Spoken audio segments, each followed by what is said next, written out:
Kai Soto nakipagsabayan sa malalakas na player ng Osaka at mas pinatibay pa ang depensa. Well guys, laban na nga po no, ng Osaka kontra dito sa kupunan ng Yokohama at nakita nyo naman marami nagtatanong kung bakit nga daw po hindi inilalive no, ng bilig.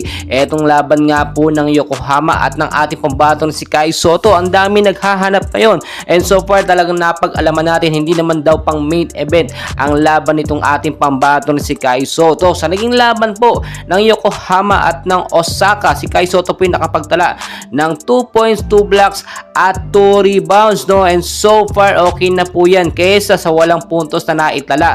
Yung depensa po kasi ngayon talaga ang pinapairal at mas pinapalakas ng ating pambato na si Kai Soto. Yung mga highlights niya sa laban dito sa Osaka, nakita nyo naman kung paano talaga nakakagawa ng mga laban no, or mga shot na kakaiba at unexpected. Itong si Kai, though alam naman natin limited lang yung time niya, kaya naman 2 points lang, 2 blocks at 2 rebounds lang ang kanyang naitala. Pero kung mabibigyan po talaga ng mahabang oras, etong si Kai Soto for sure ay makakapag-average siya ng matataas na score. Kapag ang player po kasi lagi nasa bench, hindi talaga makakascore yan.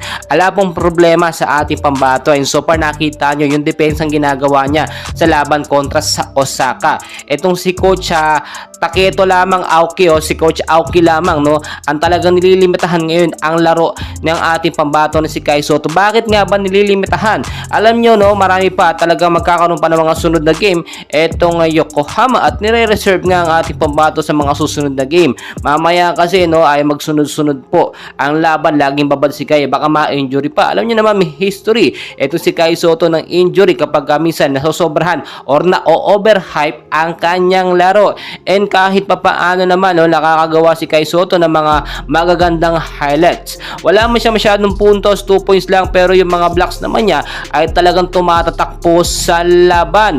At talagang aabangan natin ngayon no, yung mga susunod na game nga po ng Yokohama. Huwag nyo nang tanungin kung bakit walang live sa bilig, kasi kanina ang dami naghahanap ng live sa ating pambato na si Kai Soto, pero wala no, dinidisregards nila at ayaw nilang mapansin ang magagandang highlights ng ating pambato para nga naman hindi mapag-usapan. Pero hindi natin mapipigilan si Kai Soto, talagang gumagawa tayo ng paraan at talagang binibigyan natin ng matinding suporta itong si Kai Soto. Mahihinog din si Kai no, at maaabot niya din ang kanyang NBA dream, hindi man ngayon pero sa susunod po ay siguradong sigurado yan. May dream ang ating bata at hindi yan kontento na sa bilig lamang maglalaro. Well guys, patuloy ko po kaya update and please pakiusap naman po ng isang like at subscribe.